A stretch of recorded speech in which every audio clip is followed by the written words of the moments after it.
Also Lake Merritt story, and then the food pantry story. So glad to see Virginia again, one of the original folks, right? Special person that she is to share that. Following that, we'll do some reflection, ministry reflection together about, well, what is it that we're doing and how has it been?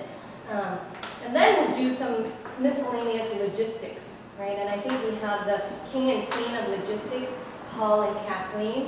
Where's Kathleen? I saw her. There you are. To walk us through some of those things. And if you've been carrying a concern, you know, whether it's about how we're working together or other things, that's a good time to bring it up.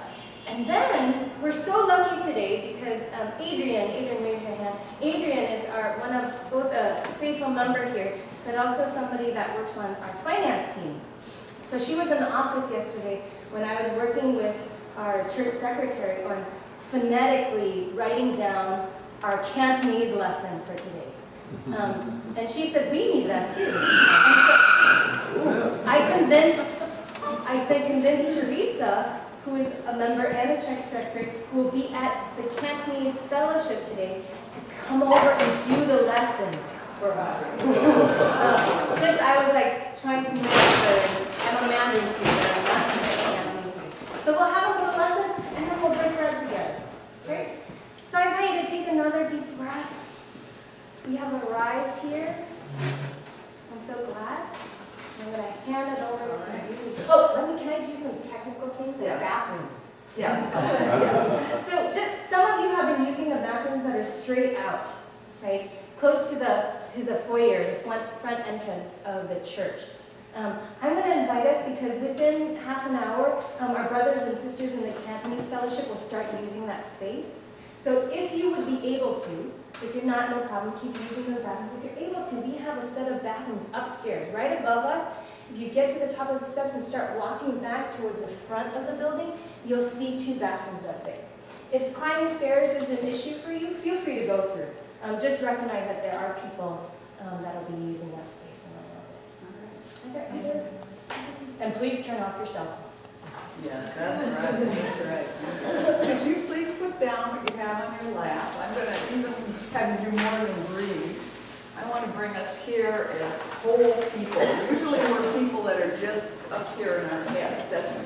That's how primarily culturally we've been attuned. So put everything down on the floor and put your feet flat on the floor. And what I want you to do is just feel your butt right in that chair. That's right. That makes a difference when you're doing that. If you're in a meeting or something, there's a lot of stress and a lot going on. Just feel your butt. You're being held up by the earth, by Mother Earth, really. I just want to say a few words, and we're going to have a silent time that we prepare this. Does anybody know what the mission of the United Methodist Church is? You can talk to say, all right, Ben, you say it. Stand up and say it. Real loud.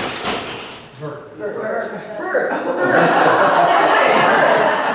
Stand up and say it. So we can really say it together, right? Yeah. The mission of the United Methodist Church is to make Disciples of Jesus Christ for the transformation of the world.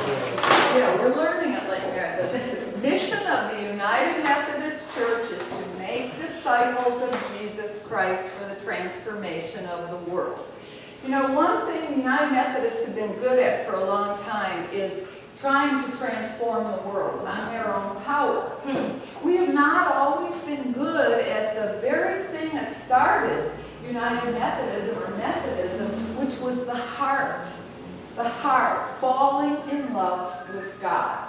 And so I want us to start with this. And the reason is, we've talked about this at Lake Merritt for years and years. We don't do the food pantry just because we're good people or even because we know we're supposed to feed the hungry. Those are all okay reasons to do it, but that doesn't transform us and it doesn't transform the world. And really what it's about, we do it because God has said it's good for you to do it. It's good for you to do it, Phyllis. It's good for you to do it. Not because it's good for you to do it for these other people who really need us to be nice people so we can do this for them. You can feel the difference in the level with that. So we're going to start. So it really starts with connecting ourselves with God. That's all it's about. Some of us are going to be called into this ministry at some point. Some of us are going to be called out of it, right? But what it's about is connecting with God in our hearts. So I connected with God in my heart this morning, and I'm bringing this to you, because that's where it starts. So here's how we're going to do it. First of all, put your hand on your heart. I want you to receive this. It's going to be fun. It's going to be fun, I promise you, because Virginia knows this is going to be fun, because we've done it before with the food pantry. I would like you, Bert, take the bowl, and take one of these cards out. This is your card for the day. Please make sure you put it back in the bowl before the end of the day, because I want these cards back. Each of these cards has a quality. I'm going to share mine with you. I don't want you to share yours with anyone else today except God. Mine is reality. Interesting with what I've been speaking about, right? That's mine. So what I want you to do is when you get the bowl, take a card, and then as you receive it, we're going to sit in silence for a few moments, and I want you to go into your heart and ask God what the connection is for you. Why did you choose this quality for today? This will be the beginning of our work, our service. So that when you leave today, it's not just about, oh, I'm a good Christian and I've been a good church person. It's really about being a disciple, a follower of Jesus in the world. And it starts in your heart. So, are instructions clear enough? Is there anything I left out? And I'll let us all know when the time of silence is over, okay?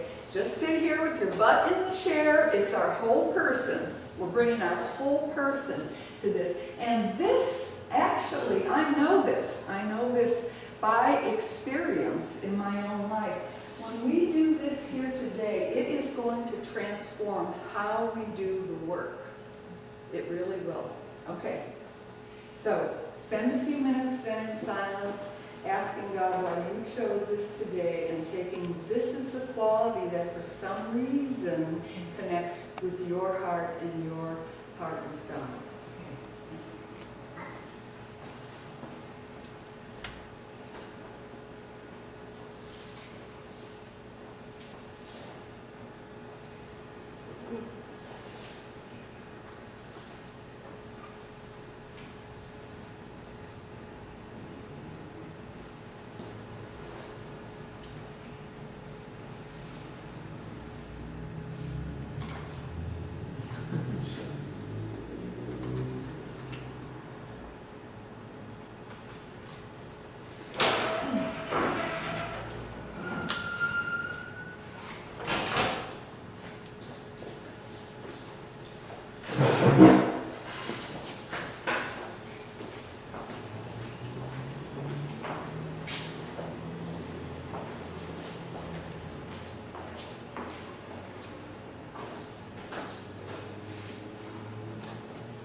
Mọi chuột thâu.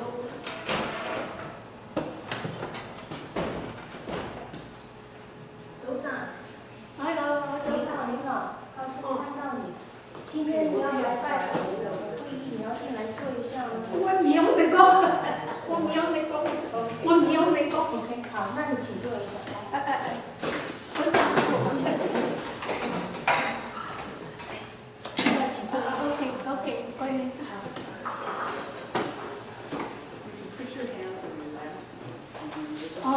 中央路这了。 As you ask God why you chose this quality.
Holy One, we know you are already moving us. You are working in each of our hearts, and you are touching the heart of the world, those people that come through the food line. All of our hearts are connected to Jesus Christ.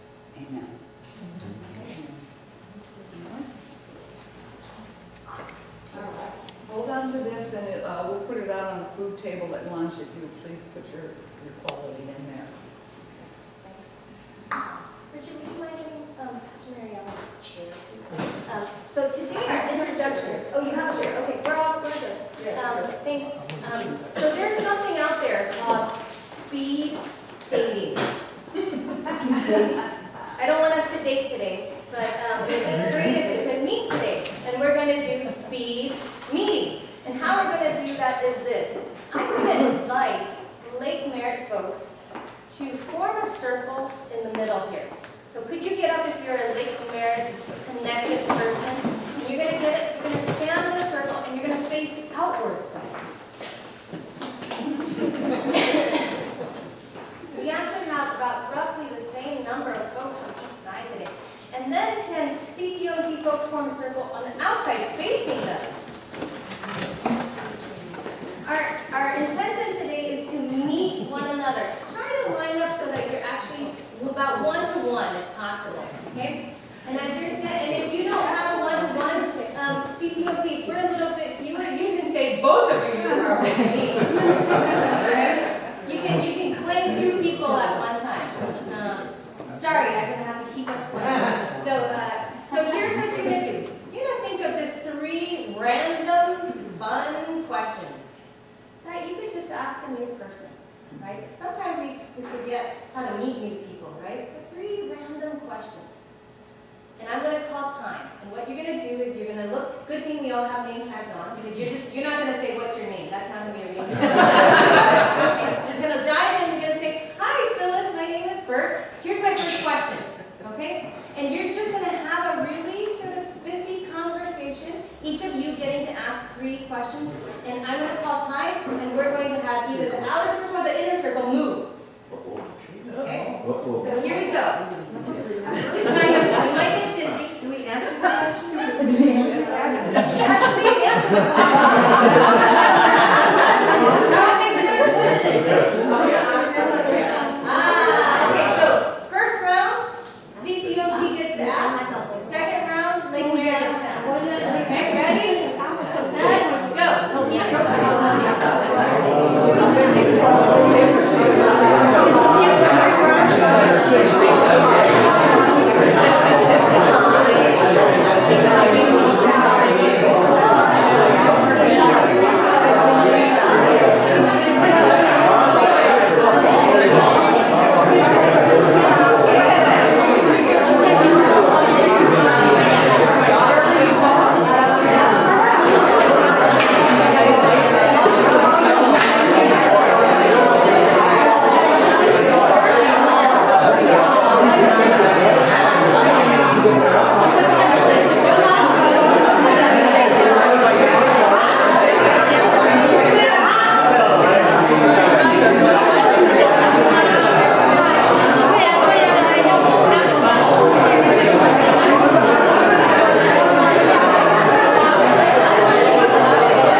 So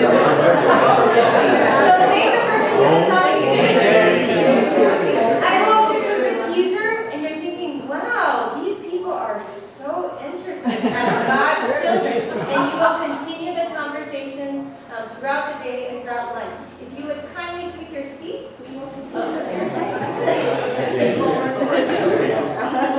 Speak dating.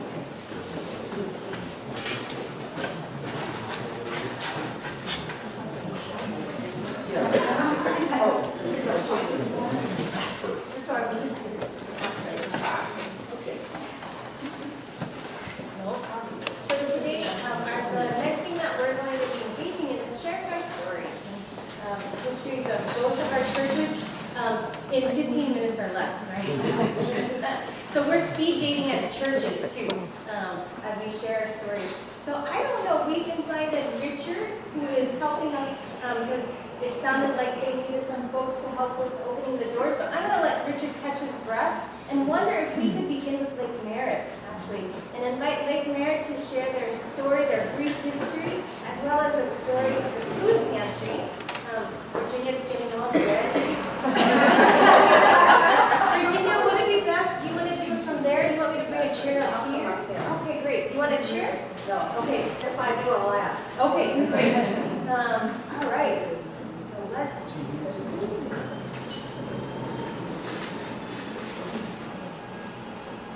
Well, first of all, I want to make an apology for my voice, which is not very strong.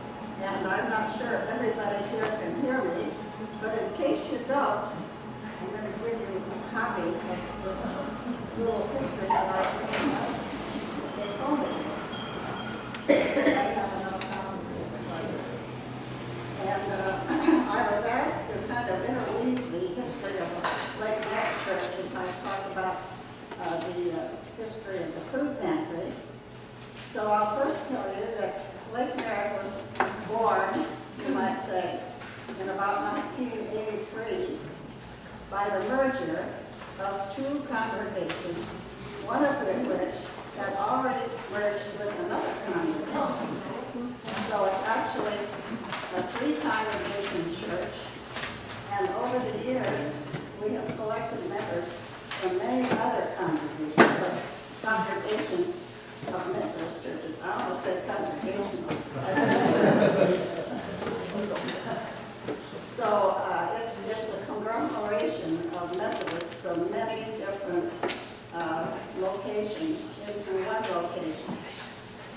Our beautiful building was opened in 1991, but the history of the food pantry precedes that because the history of the food pantry begins in the 80s. I can't tell you the specific date, but as I've written here, it was approximately 1984. And at that time, some very far-reaching ideas came into our church with a little lady named Pat Baker Batzel. How many of you know Pat? Other people know Pat. She sent a letter to every member of the congregation inviting each one to answer a call. To answer a call to help feed hungry people in Oakland. And the church was kind of taken up with a surprise and was kind of a spark. I want to say a spark that came upon the church because suddenly we had one more thing we could do for the community which made a big difference, which we hoped would make a big difference. But we didn't all start by filling grocery bags with food as we do now. We had to be more creative. So at first, we began this project by passing baskets that contained slips of paper that made a certain food, like meat, cereal, milk product, whatever. People then took the baskets and picked out a little slip, and whatever their slip said, they brought that to church in the next week or two. Now that food was given to people who came to the door, But we soon found out that we could assist the community better by working with some groups that were already organized. And I'll never forget the day that Terry Wade and I transported all of our collection of food over to the East Oakland switchboard, which is on 77th Avenue. And as we were unloading the food to put in the East Oakland switchboard pantry, shots rang out. I don't know what happened, but we realized we were on the edge of something there. And we also provided food to the time for Project Safety Net. And I remember the day that Stephen Ford and I packed up both of our cars with spaghetti and tomatoes. We were going to provide the ability for Project Safety Net to serve one good meal for their people for one day, or one meal, I should say. So that's the sort of thing we did. And then also, we worked with Project Hope, and this was in conjunction with the downtown Oakland Christian Parish. Any of you remember when that was organized? Well, I suppose it was sometime before the 80s, because it was during the 80s that we were doing this.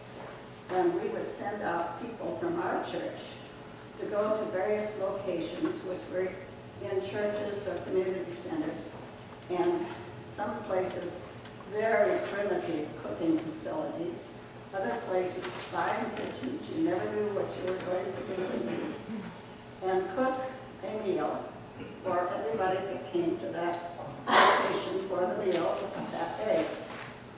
Now that brought us into a connection with a lot of feeding programs, but after a while, we decided that we would, oh, by the way, we helped with the fundraising, and some of you may remember some of the wonderful concerts that were organized to help Project Hope. Do you remember some of those? We had them at the Congregational Church. The church would be filled with people. We had choirs and soloists and beautiful music, all arranged by Terry. Remember Terry? Terry Simmons. And so we helped with fundraising for that project. But then about 1989, while we were still at the St. Stephen's United Church building, and I better explain it a little bit, because 1981 was the 4th of July, the First United Methodist Church on Broadway burned. And we totally lost our building. People who were standing and watching the fire were invited at that moment to meet the next day at the Congregational Church. And for several years, we met at the Congregational Church. In the meantime, we had Thanksgiving dinners there in cooperation with the Congregational Church. And pretty soon, people from other churches came in and helped with the Thanksgiving dinners. Another feeding project.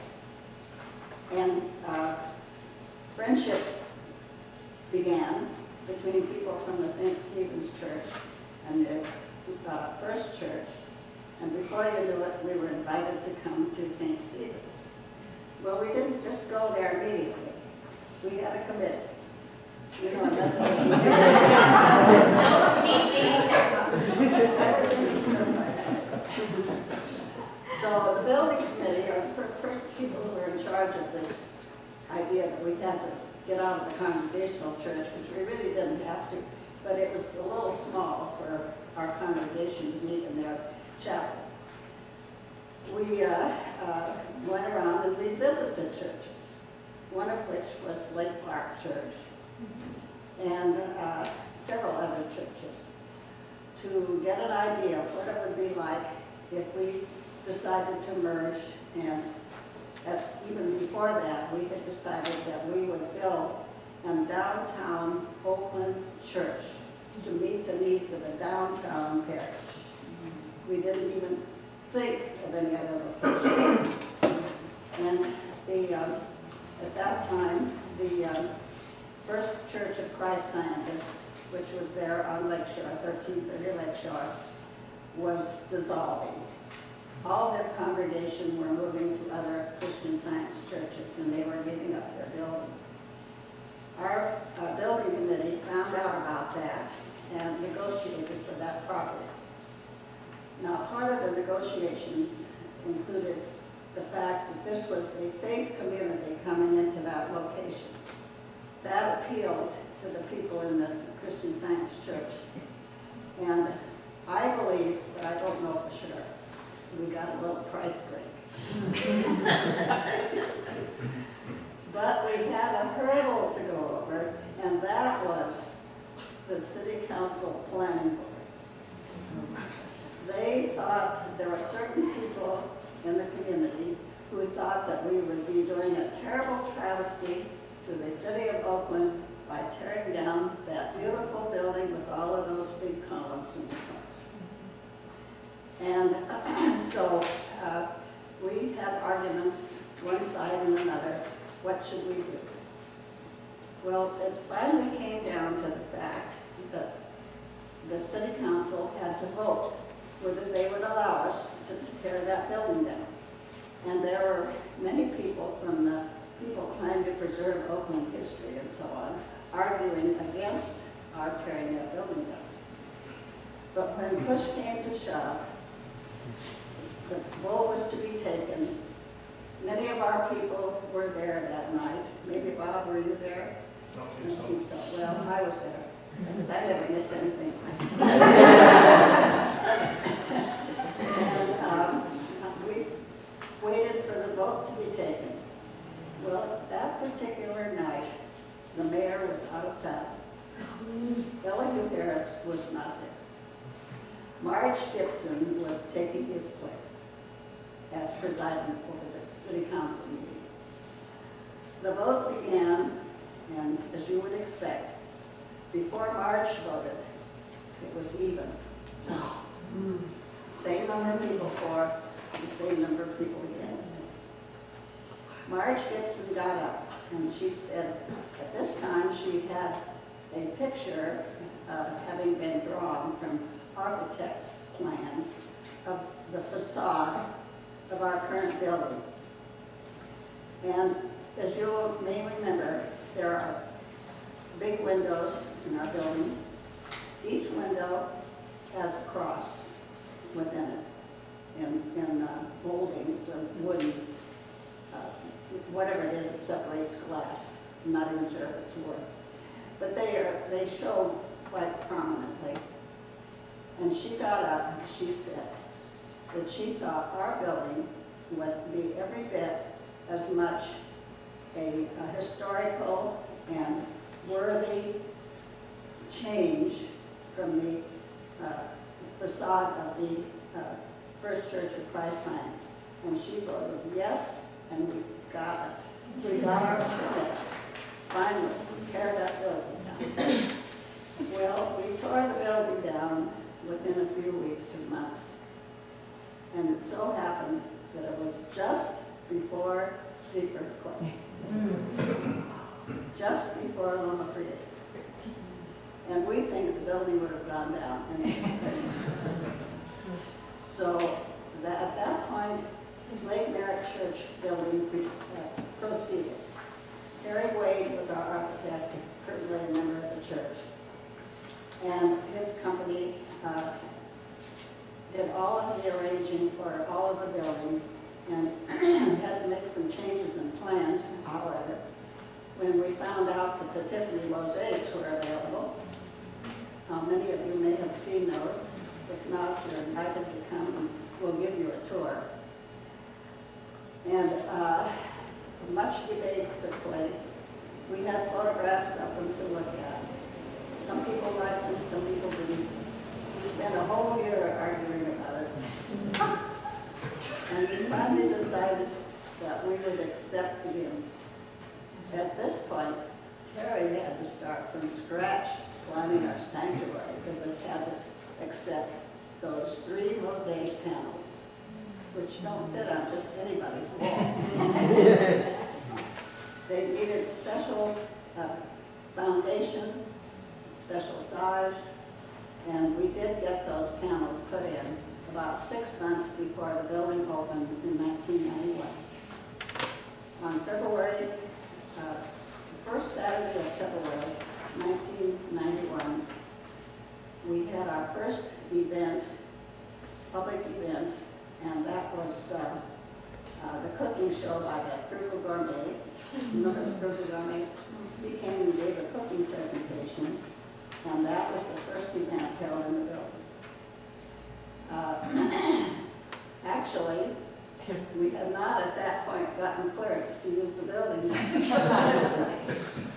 There were still procedures that hadn't been done. But in the next month, in March, end of March, we had our grand opening ceremony when the bishop and the mayor and all kinds of dignitaries were there. And it was a rainy day, pouring rain, but we had it and filled everything. We couldn't even find chairs enough for everybody that came. It was totally full. And that was the beginning of Merritt Church. I might say the first Sunday we were there,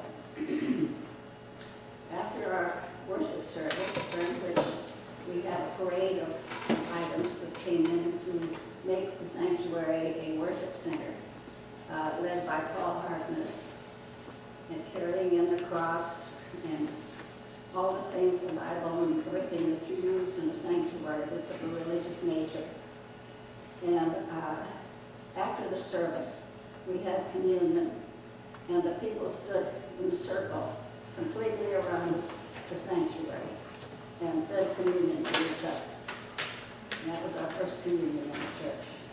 And I think that's probably enough about the history of the church, but if there's any questions about that at this point.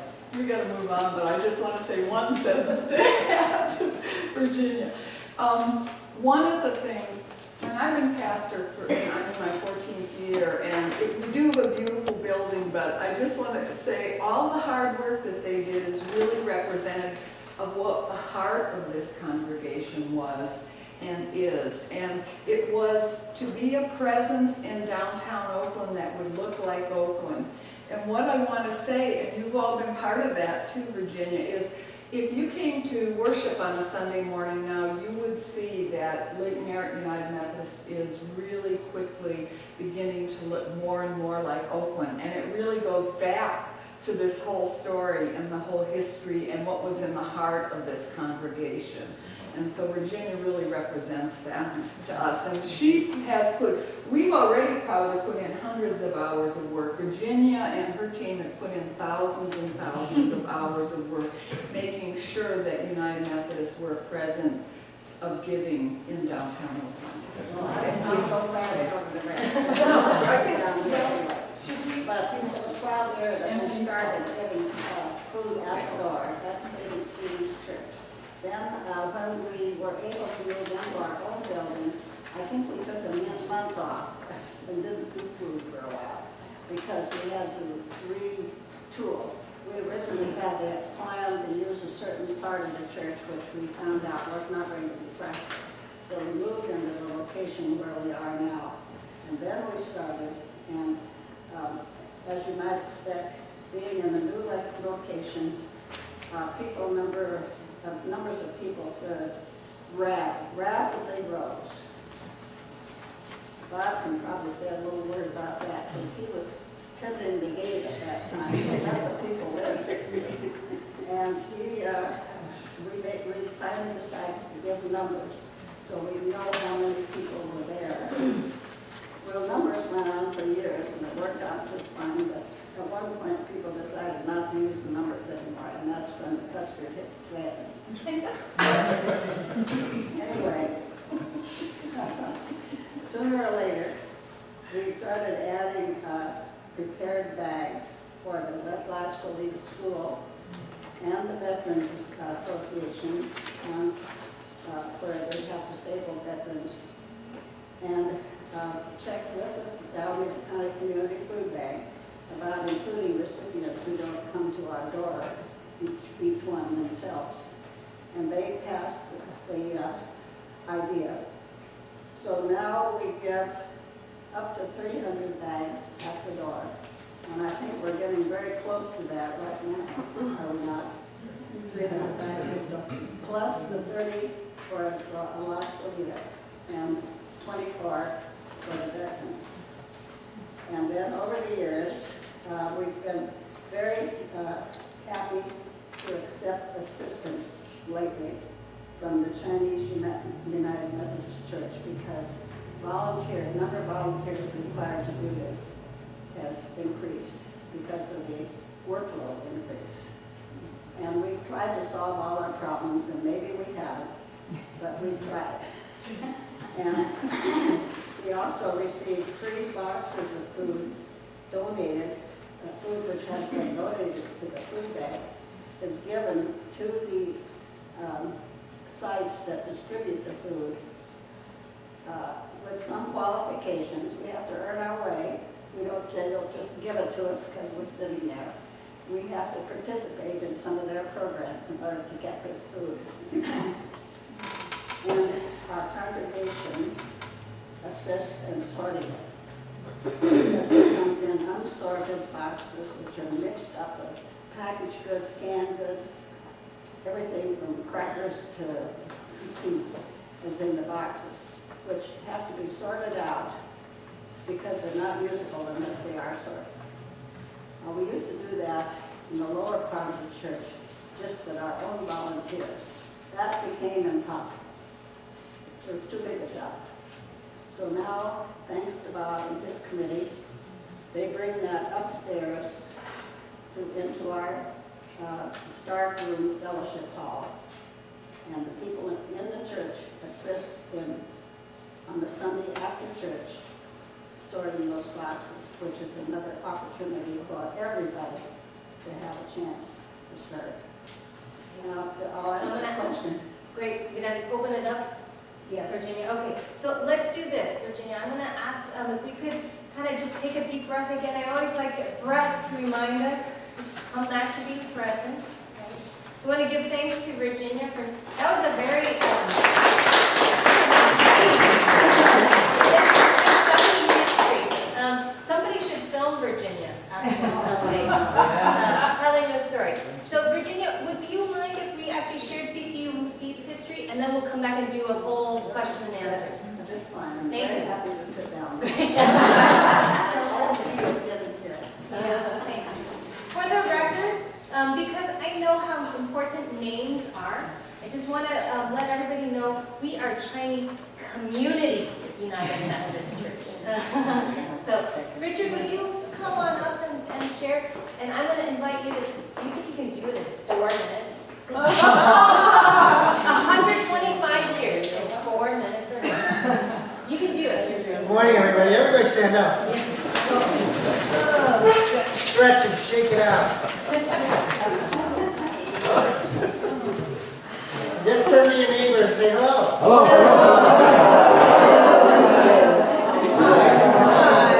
Okay. You take your seat.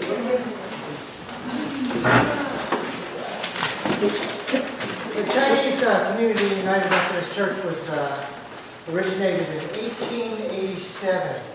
And you all know, back in that time, just about 5 years before that, the United States enacted the Chinese Exclusion Act, which was a discriminatory act that prevented Chinese from having certain rights in this country, and especially when they were trying to enter this country. So there was many quotas and many restrictions placed on the Chinese community.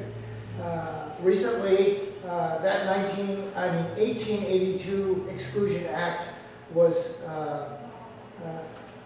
given a lot of recognition by the Senate, and they have passed an apology to the Asian community. So we are very proud of that.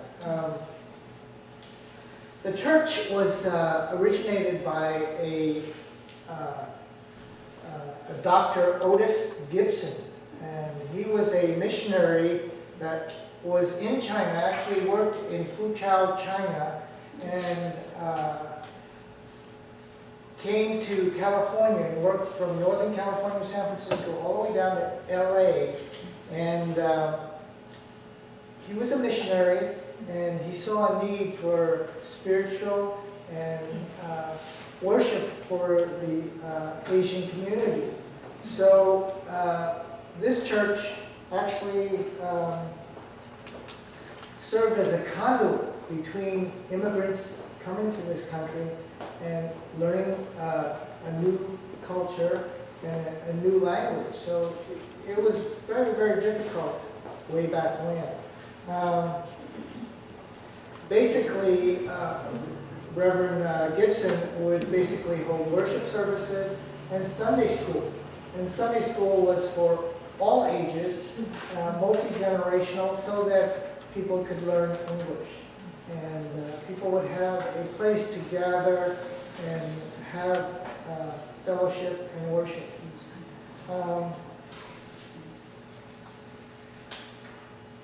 The church was located in several locations, as I said, but its current location has been here since 1905. There was a wooden building church here, and in 1913, fire overwhelmed the church and it had to be reconstructed. And after the reconstruction, it lasted to about 1940. And when Reverend Edward Lee, who was a minister here from 1938 to about 1970, erected the sanctuary. And then in 1970, we completed the, was it 1970? Yeah, 1970, the annex was completed, where you're sitting right today. The Sunday school rooms are out here and upstairs, and the administrative offices are on the left side of the sanctuary. And what's prominent is probably the moon gate. As you came by this morning, you probably saw a moon gate, which would have been nicer to come in, but this is more convenient. So if you have a chance, we have a garden out there, a small garden, and a moon gate, which is representative of CCUMC. Serving as a conduit to the Chinese community and the Chinatown community, we have had a sort of like a dual ministry in languages. So we would have both the English language in the worship service and Chinese. And then with recent immigration, we've noticed that different dialects have come into the Chinatown community. So in the past maybe 10 years, we've also added the dialect Mandarin.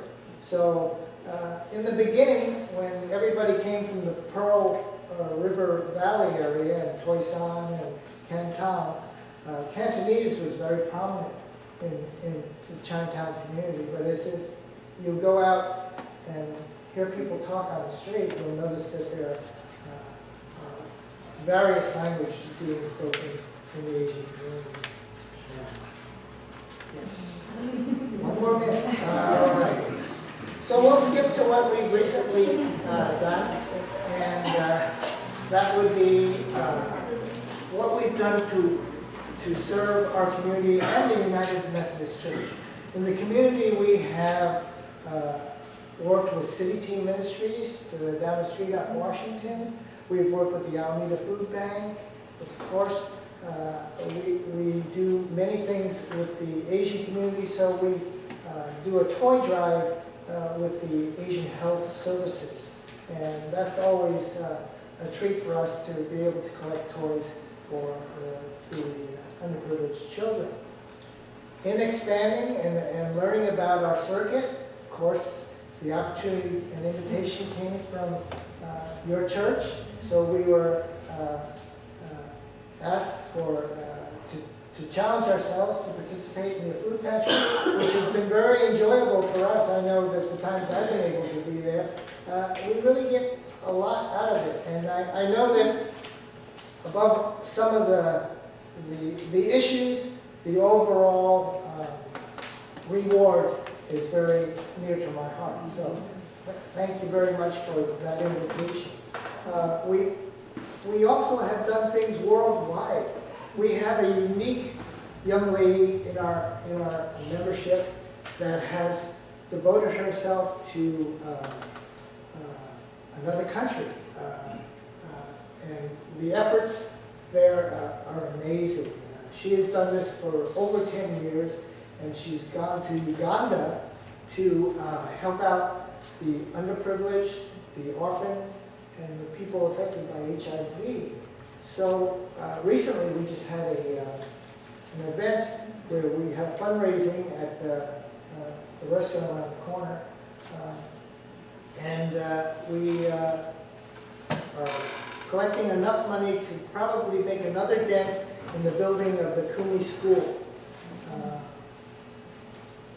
A few years ago, we collected almost $40,000 and was able to erect the structure of that school. And I know I'm getting short. Looming presence. Men don't talk as long as women. Anyway, you're invited to tour our church. Our sanctuary is to our left, and if you have any questions, I took most of this from Derek's website. We have a terrific website. It's Chinese Community United Methodist Church.org, and you can go in there and you can read all about us. Those of you that are internet savvy, have at it. Yeah. Thank you very much. Thanks so much.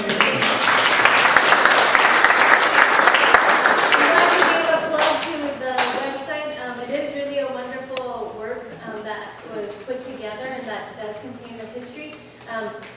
That young lady that Richard is talking about is sitting behind her. It is Ari. And so the ministry that he was talking about is a collaborative ministry with a group called the Youth and Child Visionary Ministry in a village called Kumi, Uganda. And so we hope to be able to share that with you a little bit more over the time that we will be in collaboration with you. But I also want to lift up that in this space, I mean, it's a pretty amazing space in the middle of Chinatown. If you think about how much space we have in a sort of crowded neighborhood. And one of the ministries that was very well received and vibrant for a number of years was English as a second language, run entirely by volunteers, as well as a nursery school program. And that's why you see little folks and benches and that. Most recently, we have been blessed by a miracle of grace, I would say, in receiving actually an after-school ministry that came to us, fully born. We adopted it, as it was a number of years old already. And now we have an opportunity to connect with this ministry in welcoming children and their families.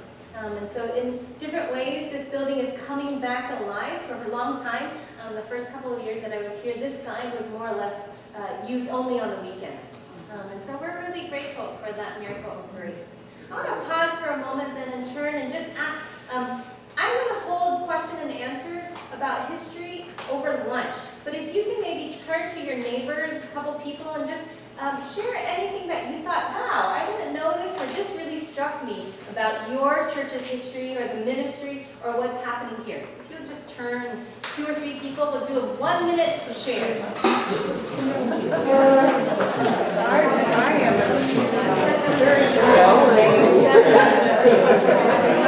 I used to realize how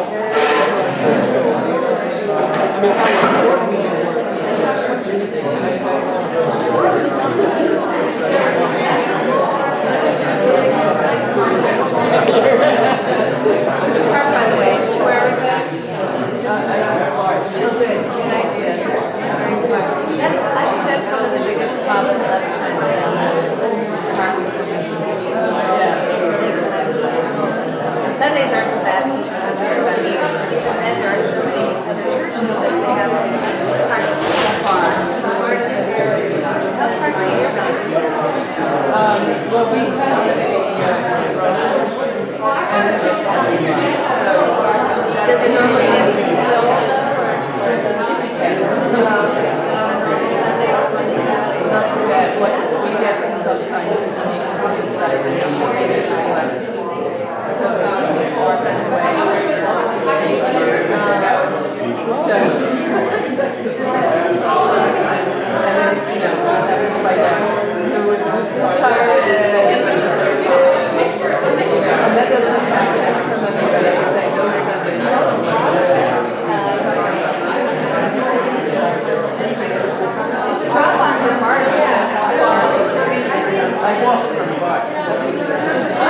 I come into like it's now a construction. Right, there's a lot of construction going on. I can go fix roads and walk across. Isn't it fun? You start all these conversations that you get to continue at lunch. I know, huh? Your church is a lot of rich We hope this is a good, rich time to plan. combination of the three So I want to churches. invite Paul, What he's is going your to lead us current, in time of reflecting actually on the ministry that we've been sharing together. So, I have to say I'm thrilled and appreciative of Pastor Emily and whoever helped her put together this PowerPoint. Something I could not do. But anyway, what we're going to do is take some time reflecting now. We're going to break into small groups and sorting that out so that we have a mix. I think there may be like, I know there's 10 of us from the Lake Merritt Church, and there may be 14 or 15 from CCUMC. So when we break up into groups, I think we'll do 5 groups, and I want 2 Lake Merritt folks and 3 CCUMCs. And we'll just, you take your chairs and we'll go into corners. We're going to have you spend some time reflecting on some questions. We're going to talk in small groups, come back, report, do a little bit of pair chairing, then another breakdown. We're going to do all this in as quickly as we can, but giving you all time to reflect. So I want to say that the first 2 questions are, and in the small group, what have you seen, encountered, experienced during your service at the food pantry that has brought you joy, gratitude, and hope? In other words, what's positive? The second question, what have you seen, encountered, experienced during your service at the food pantry that has raised questions, prompted doubts, or otherwise left you feeling less than positive? Those are the kind of things that when you go home and you share about it, it's like, oh, that didn't feel so good. Sometimes it can be just an individual interaction. Sometimes it can be something you observe. What we want to do is give you time to give voice to some of your frustrations so that we can pull those together, because as we compile them, we might be able to then to sort some things out. So is that clear? Okay, so. Let me ask Paul, what if I've never been to the food pantry? What do I do? Okay, well, you can start by thinking. That's a good question. So how many of you have not ever actually been to the food pantry?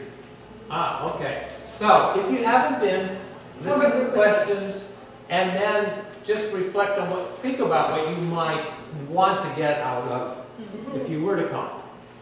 The positive side. You may not, hopefully you wouldn't have a whole lot of frustrations not having been there yet. Okay. So what I want to do first is, here's 2 Lake Merritt folks. Raise your hand. You're 1, 2, 3, 4. Okay, so and we're Sue and Virginia are 5. Oh, that's Maggie. No, Maggie, you're gonna just go with 5. That's gonna be the larger group. Okay, now, so for CCUMCs, 1, 2, 3. You're number 1. Number 1. 1, 2, 3. You're number 2. 1, 2, 3. You're number 3. 1, 2, 3. You're number 4. 1, 2. Number 5. And then Maggie. Then we'll have an extra. LMUMC. Ben will join them. Oh, Ben can be with number 5. And Maggie, you'll go to number 5. All right. Okay.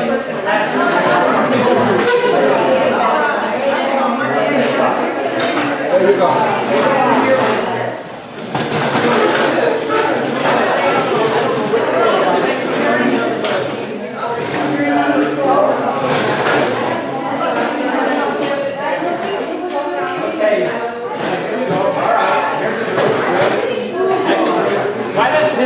Why don't you come over here?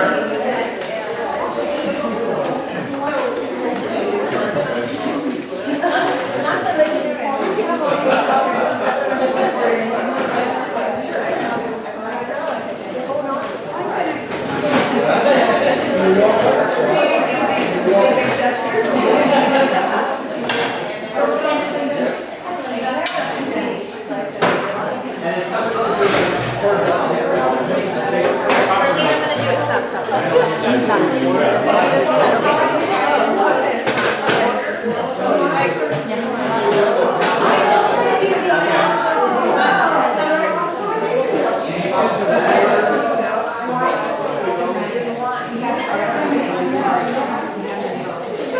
You need paper? I feel like pen away.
I've always felt joy. Usually what I do is sometimes I have to have the activity for it. So I usually sit over the table and I can get the things out. And things have changed, but I'm ahead of time. There are some.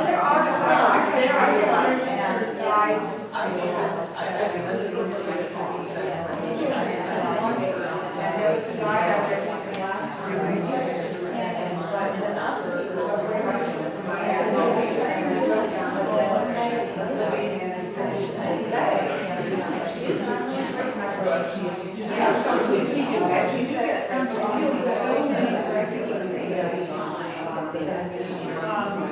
I just want to share something I heard Bob say.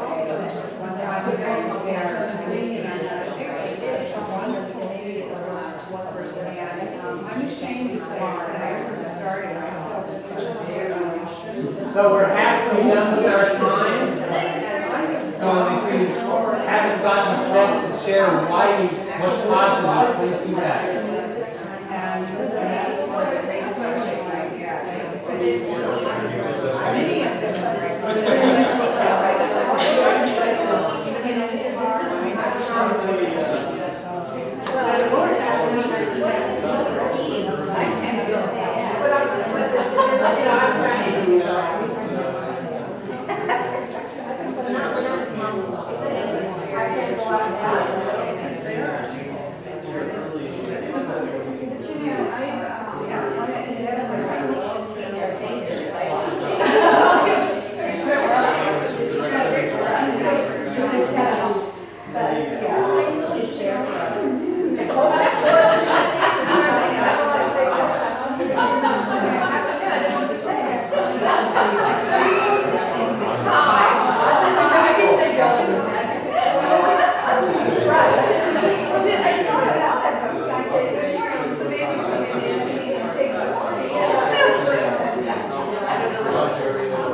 of them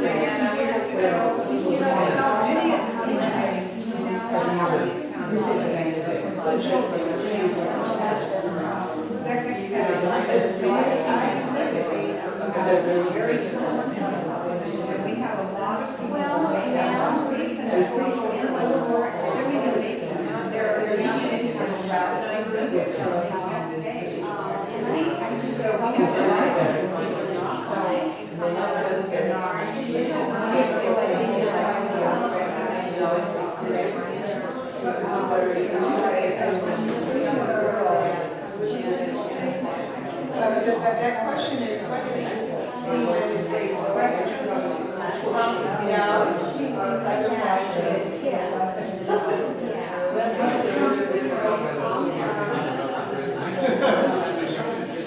Not so much about the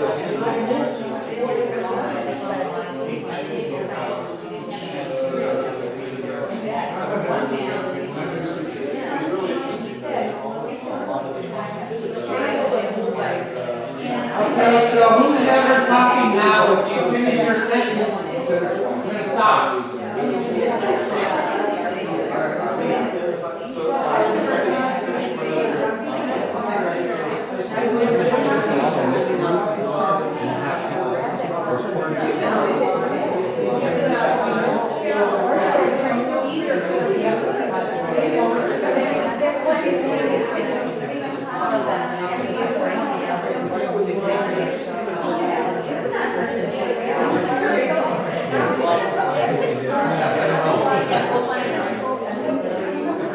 So, if I could have your attention again, please, now. Thank you. Thank you.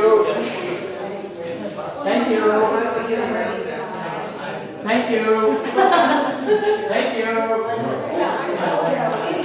So what I'd like to ask now.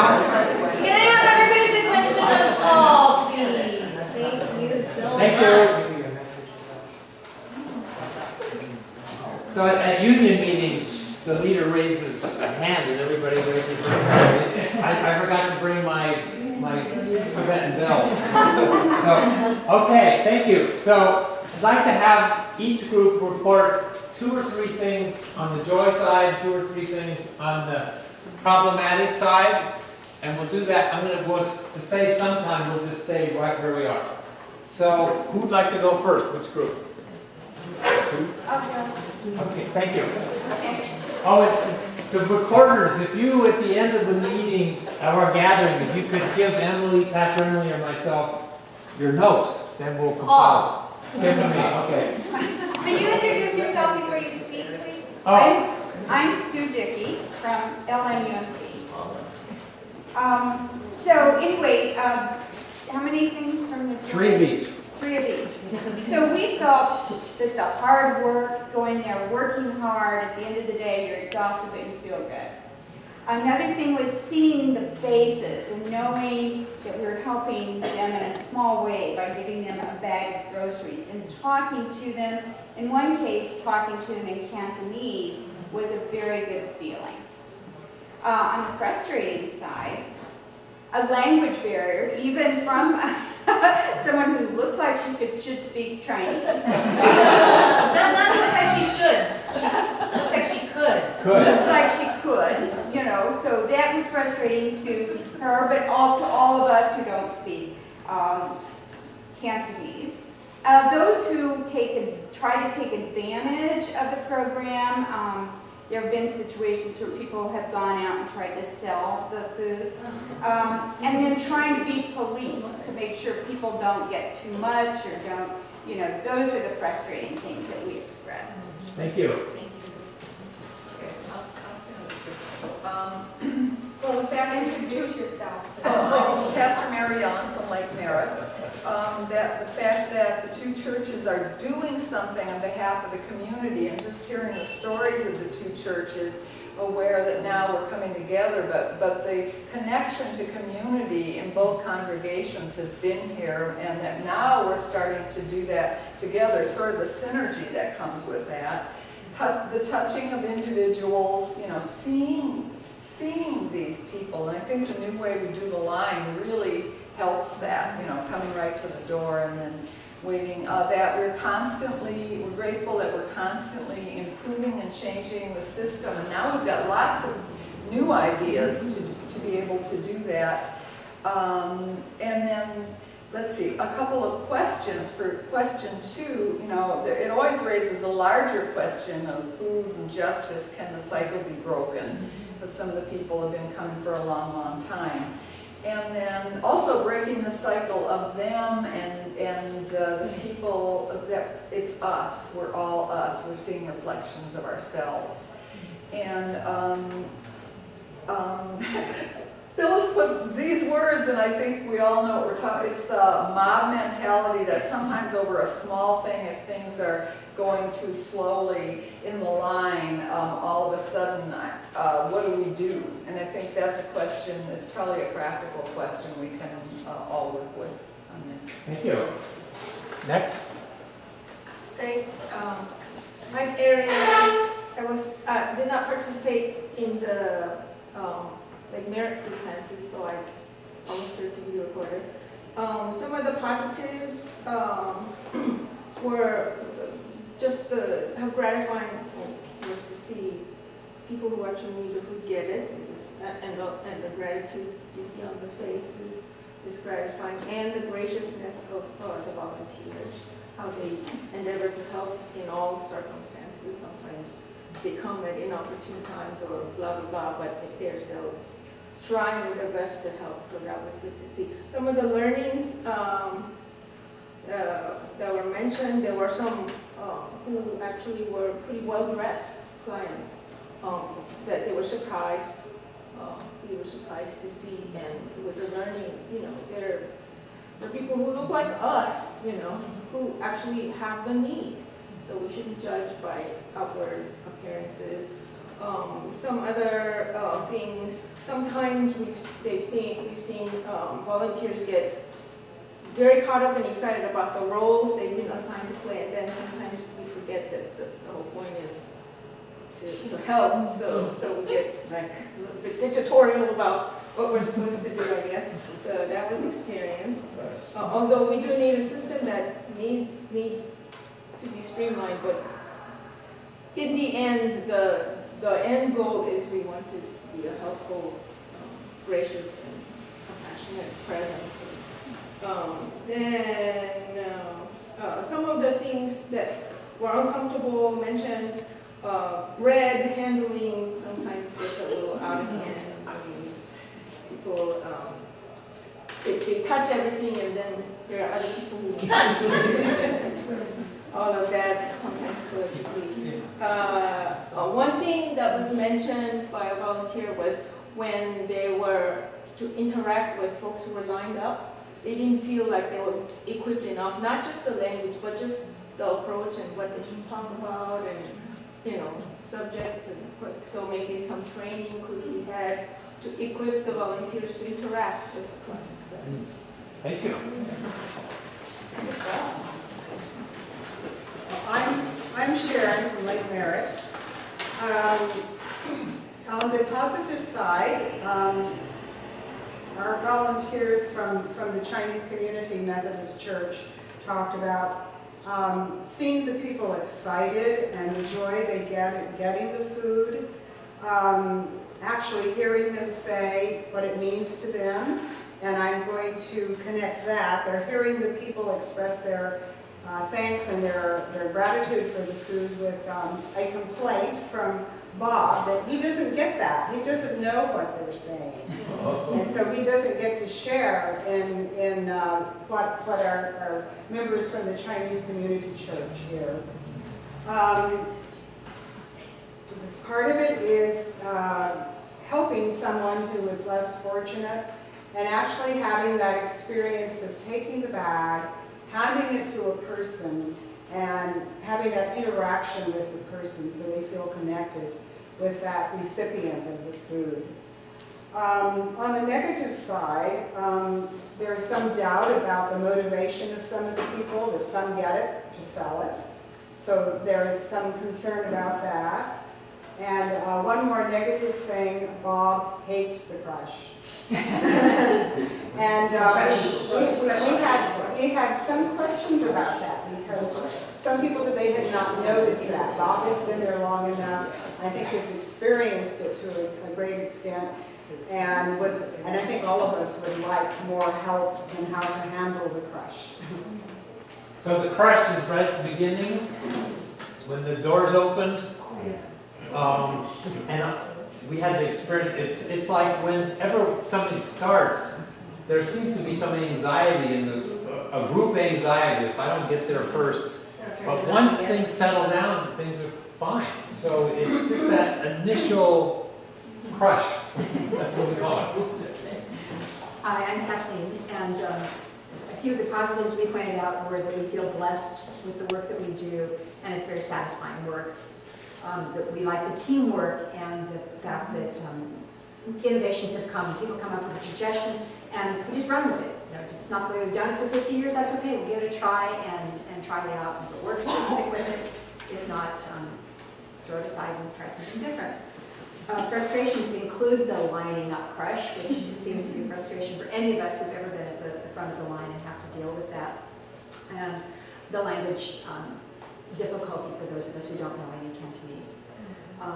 And the fact that it's hard to be fair. We just have to realize what our limitations are in fairness and deal with that. Well, thank you all for sharing. And we were going to have a time to just pair off and talk about, discuss briefly. And so what I'm going to do, because we're running behind, take a moment, collect yourself, and just think, why do I participate in the food pantry? Why do I participate in the food pantry ministry? Just take a moment to think about that yourself.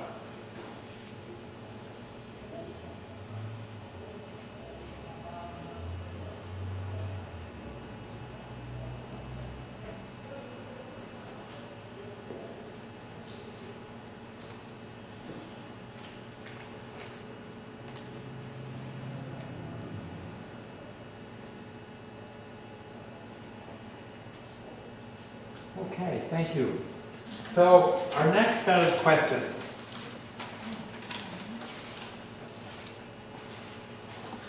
What does our faith have to do with our participation? How might our faith in Scripture and prayer and promptings of the Holy Spirit, all of that, encourage or challenge us when we encounter the questions, doubts, and negativity? And what might we do to continue deepening our participation as a faith practice and faith response? So those are questions we could spend a long time on. Each one of them. So we have 10 more minutes, and just do the best you can with those questions. Maybe it's less about answering every question, Right. but maybe it's diving deep with one particular that may speak to you or resonate with all of you. Does that make sense? You want me to read the questions again? Just okay. Thank you.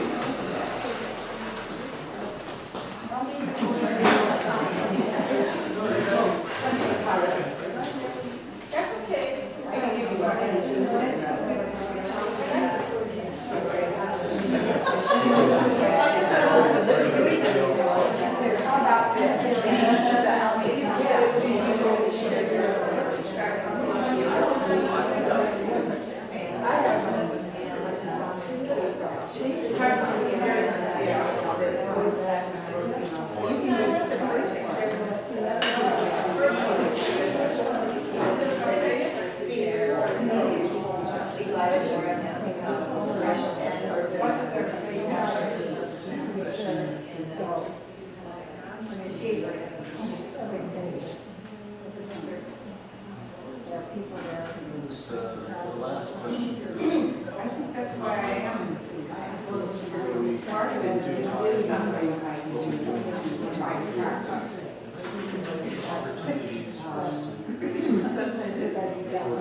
Our conviction is that My faith in the next one is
So if you could begin to wind up your conversation, because we are running out of 10 minutes time.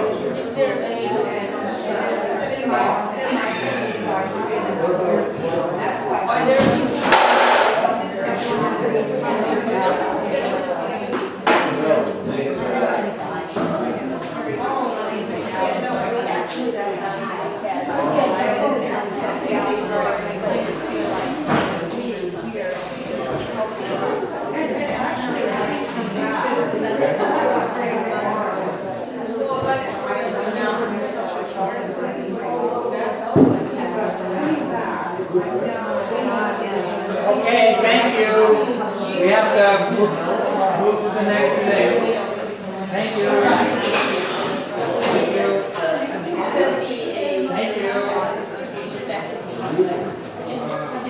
Thank you. Thank you. Thank you. So,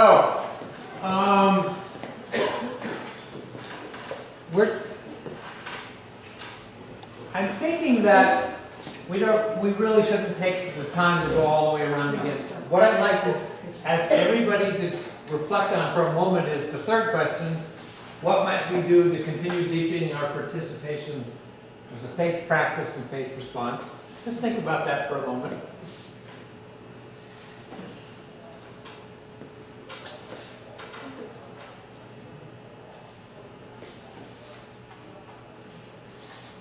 And if in each group, if something was recorded by someone in the group about that, do you have something related to that from your group?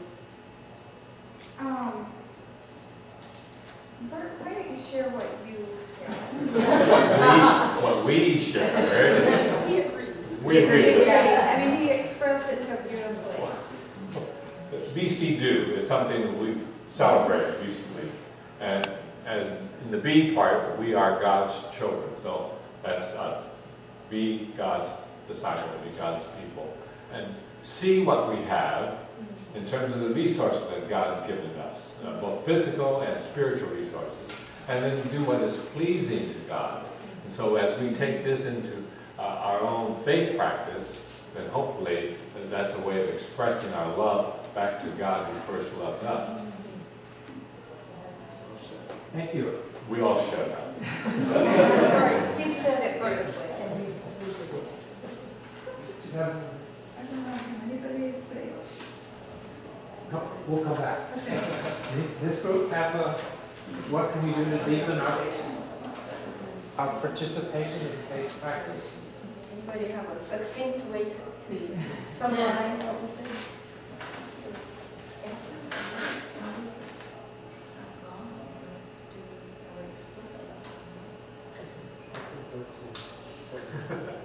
Yeah, but we have our own thing. I think one was the effort and the action bit is kind of, we get to actually carry out instead of thinking about and agreeing with what we hear, the messages parts that we get to practice. There was a question and discussion about could we, do we, should we talk about God and how? Yeah, Good question. and with our clients, that was a discussion we had. Deepening happens when God asks us to change our perceptions, and that's the challenge. Something from this group? Well, we just thought that just this whole practice of meeting together and discussing it was a revelation for all of us. I think one of the things that came out first was that Linda saw the food ministry as an outgrowth of that Easter people, the rising up out of fire that happened way back with First Church, and it continues.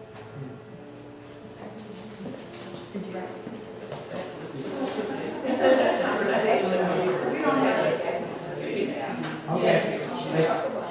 Okay, so I just have one more, yes. If any of you have a chance to go out to the Alameda County Community Food Bank and attend one of their network meetings or anything like that, and see that we are a member of a community that is really great, it gives you a real good feeling. Since Virginia had one last word.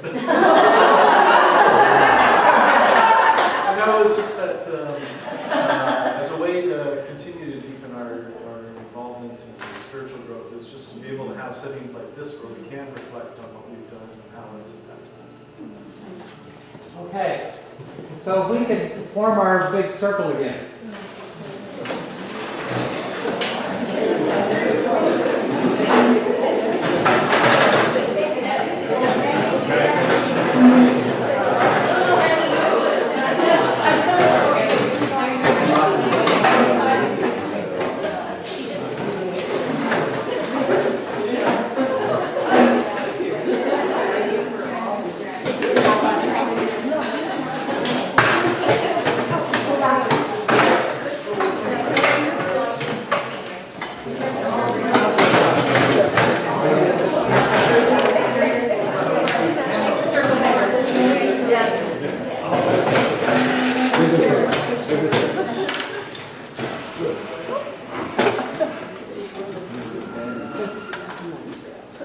So we had a number of things that we wanted to just talk about, kind of the logistics. And the first one was to talk about working with the Alameda County Community Food Bank. So first of all, the Alameda County Community Bank, just in Alameda County alone right now, is feeding weekly 49,000 individuals. So we're 49,000. And we're a small part of that. Over the course of a year, the Alameda County Food Bank and all of its member agencies distribute over 2 million pounds of food. And they've moved to the point now where almost half of it is fresh produce. We're one of some 200 agencies, and some are big, that are open all day long and serve kind of drop-in, and there's a lot of other church food pantries like ourselves that just give out bags of food once or twice a month. But as Virginia mentioned, at the Alameda County Community Food Bank is a large organization that's considered one of the best in the whole country in terms of what we do. And we're part of it. It's very inspiring, and I'll start sending out the dates of the quarterly meetings just if any of you can come. It's one of our expectations as a member that we participate in those. Now, every year we have to sign a 3-page contract to be a member. We pay a $100 fee, and the contract's very specific, but basically we have to meet requirements to keeping food safely stored. It's easier when you just have a food pantry, and we have a site visit every year to come and make sure our operation is safe. It would be much more complicated, of course, if we were serving food every day and had to refrigerate. So a lot of the requirements have to do with food safety. The rest of the requirements have to do with the way we distribute food. We're not supposed to require anything of the people who come.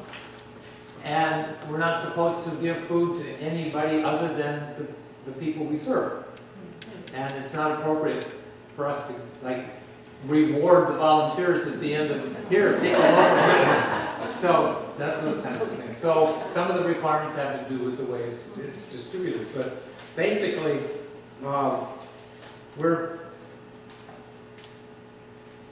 let's see, and we have to submit monthly reports on the number of individuals served and number of food bags we give out. So, and we keep the list of everybody who signed up for a year. And that's so that if it ever happened, then the food bank could come to us and say, we need to see your records so they can show to the federal government, because the food bank operates under the jurisdiction of state laws or regulations and the federal regulations. So a lot of things coming down. Can I just say one more thing? Yeah. Keeping a record of who has received your food is important too. If there's a recall of some type of unsafe food, and we might have, it's never happened so far, but we might have to get in touch with people, tell them not to use an unsafe food. You mentioned something about peanut butter.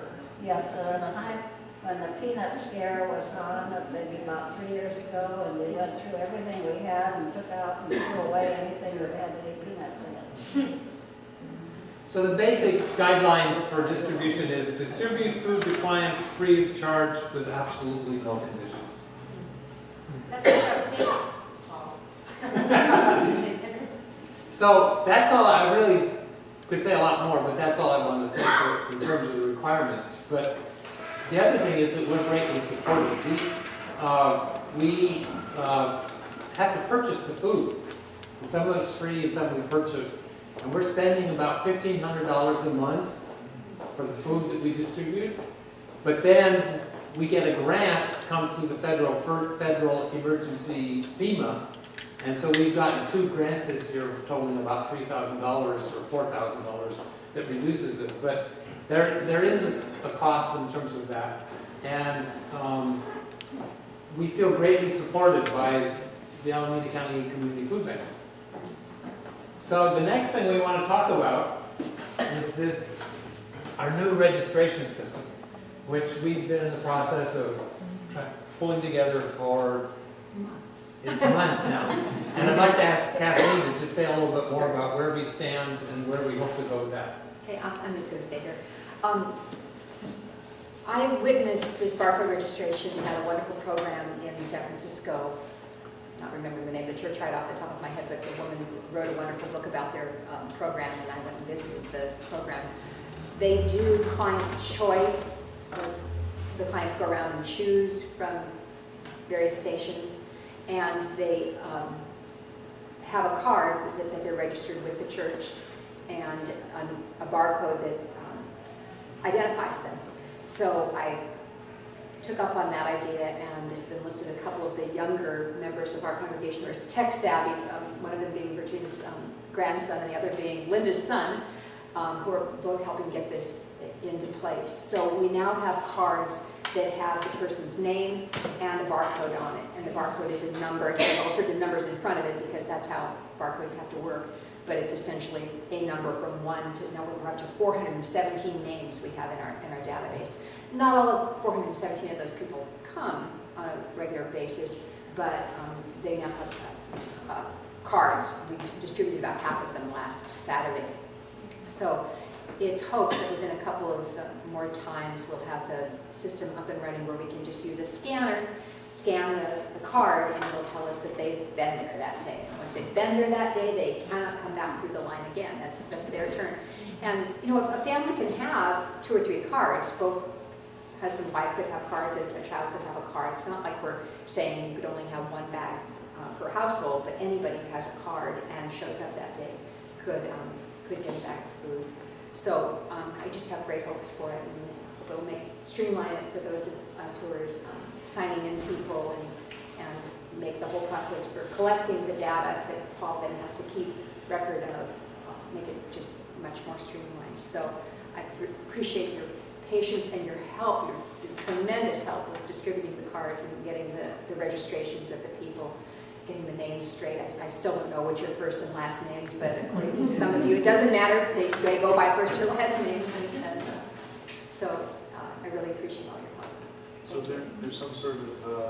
barcode scanner that they use here? Well, we have it, it's not in place yet. We will be able to use it soon. Okay. Oh, so they're just presenting their card when they Right, come in. yeah, I'll talk with you for next time. Okay. So did you want me to do that too? We'll talk, Okay. yeah.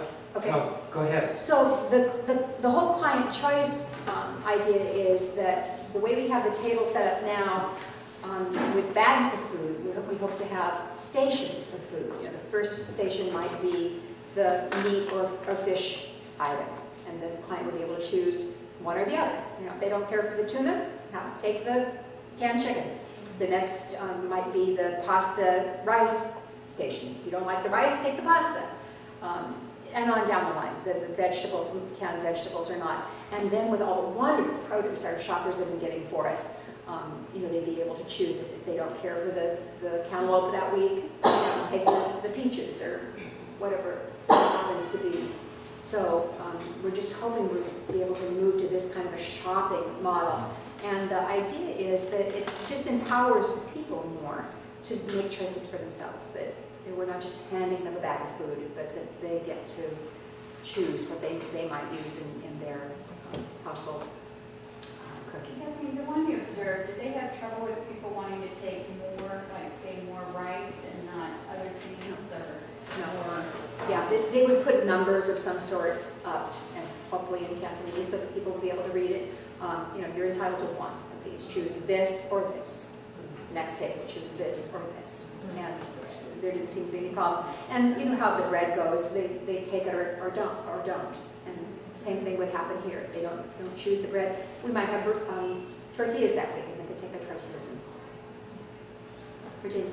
I just wanted to put forth the idea that if we do a trial on this, we should allow people to come in and choose food over about a 3-hour period instead of a 1-hour period. Right. On the other hand, we would not have to spend so much time preparing bags, so we would be having Same amount of time. to assist, Right. and even police if necessary. Right. So that we could do it, and they wouldn't have to wait forever. Exactly. We'd start do it from 9 to 1 or 10 to 1 or something. And that's how it's done. Time. And I think in the long run, you'd finish earlier because they mostly want to come at the beginning of the time. Right. And you know, one of the things that was raised in our group at least was the interaction with the clients. This would give us, who are the servers, a chance to interact. You know, we'd be standing there at the tables instead of behind the scenes packing the bags. So we begin to interact more with the clients as they come through the line. So I hope that will be satisfying for some of us. Is the movement as soon as we refine the barcode system, then we move to the clients? And we'll move gradually, but Kathleen and I went to a workshop that the Alameda County Community Food Bank put on this summer, and it's the direction that food pantries are moving. And invariably, the people that have moved that way report a very positive experience. You spend less time preparing, more time interacting. It sort of elevates the people coming through feel less like they're getting a handout, more like they're having a choice in it. And there's more interaction. But also, one food pantry doesn't even staff the points, the pickup points. People are on their honor to not take more than they're supposed to. And after the first 2 weeks, they've discovered that it evened out, and people realize that they are only supposed to take enough that's what's offered. And so it organizes itself. So the people have had the questions like that, are people going to take too much? The experience is they don't. And they're also limited to the bag that they have to carry Right. too, correct? Right. Yeah, we don't, that's not so that, we're not sure how soon we'll be able to have our barcode system fully operational. But then we'll begin and we'll visit some more food pantries. At that point, I think we might invite any of you who would want to go along on those visits to come to do that, so you can see them for yourselves. Also, we could have more, like 1 item from a protein table, 3 items from a vegetable table. Right. 2 items from a bread table, or something of that kind. I wanted to say just two more things about the Alameda County Food Bank. They are consistently top rated among charitable giving organizations. There's a group called the Navigators that rates charitable giving organizations, and the Alameda Food Bank always gets 4 stars. So it's they're just very clean. And also, for every $1 distributed, $1 given to the food bank, they are able to leverage that into $5 worth of food that gets given out in the county. So, and they told us that, I think, for the $10,000 or something worth of food that we actually gave out, if we've been purchasing it from Safeway and things like that, it would cost us almost $100,000. They told us last year. So that sparks a good question, because we have a food barrel collection. We are a collection point here. We are buying them at places like Safeway and Costco and Trader Joe's and whatnot. What is the most effective ways to contribute to the actual food items, right? Maybe. That's a question I'll have to research, actually, because, I mean, one of the ways the food pantry, food barrels that are all around, that's one of the ways the food bank gets their food. So it is a good way. That's the way they go into the boxes that go out free. Also, don't forget they accept money. Yeah, absolutely. Well, do you want to talk a little bit about your Eid next? So, at this point, on the second Saturday, that's when you folks from the LMUMC come, and on the fourth Saturday, we, at this point, don't have a reliable person who's available to speak Cantonese. And many times, when things are just moving on track, it's okay. We just work with sign language, and the lesson we're going to get shortly is going to help us. But next Saturday, which is the 22nd of October, we're going to be in the middle of the process that we started last Saturday. And as Bert knows, it got pretty chaotic, and he really came up with a great way to get order, because we're handing out the new cards now. We handed out about 200 of them plus last Saturday, which means that there's going to be 50 to 100 people wanting to get their new cards at this time. And if we don't have language help, it's going to be very challenging. So We're begging. Pastor, we're begging for 2 or 3 of you who could come next Saturday to help with the language part of it. The food, you wouldn't need to come any earlier than 10:30, because that's when we'd start the process of exchanging the names. But if we can get 2 or 3 of you to help with that, it would really be great. And if we have your names by the time we leave today, one of the things I wanted to do is just very briefly at the end of our gathering, meet with everybody that's going to be involved in the distribution on the 22nd with Kathleen and myself, so that we can come up with the system. I would share one experience I had a month ago, which was when we were giving out the notices that they would be getting their barcodes. And Pastor Mary Ellen and I were co-coordinators that day. So I was out on the line walking along asking, does anybody speak English? And nobody would volunteer. And yet I later found out there were a couple who could have helped me. I learned something from them. I know who they are now, too. Put them to work.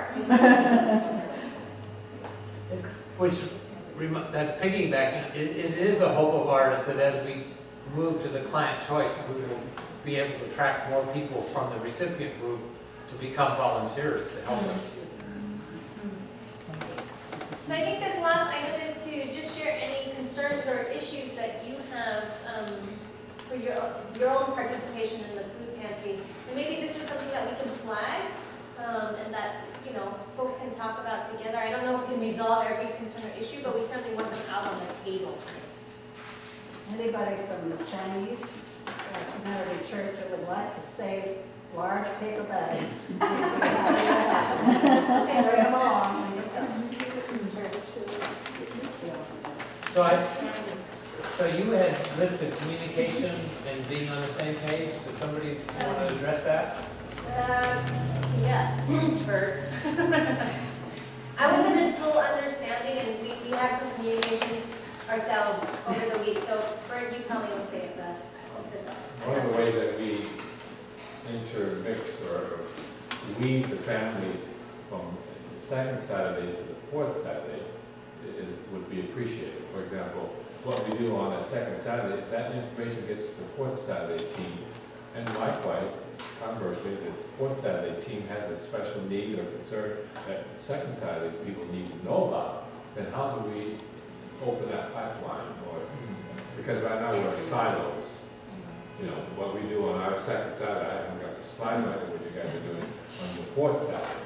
Maybe it's not important, you know, and that's, but somehow, and maybe Paul, I think you hit it earlier when you said, maybe we need some other folks on the fourth Saturday. Maybe we need to go to 2 Saturdays. Some of us on the second Saturday and some of us on the fourth Saturday. Rather than our ministry on the second Saturday and you guys on the fourth Saturday.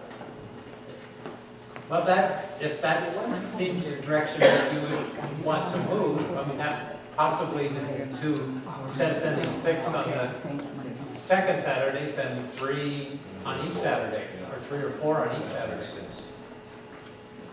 Could I ask if there's a site, because we sign up within our church, I'm not sure how you do it, if you do a sign-up sheet or somebody you call, or is there any way, this is also an internet question, how many people would use the internet? Form a group and just people just sign up so you know that each Saturday is covered by either. If you can help us do that, that is, I see from the technology you're using here that we could really be helped. This is something we know, yeah, so if you can help us in this would be a good start for us. The question is who, the internet users, that's the thing, like, I don't know that sort of question. Are most people here comfortable with the internet, or it's not necessarily, because some people might not have internet period and they don't know the language. Or just even email. Yeah. Does anybody here not use email? Paul has an email group, right? There's everybody who's here from LMUMC got an email from me about this, so I know that where to come, what door to come in. Yes, and thank you very much. And where to park.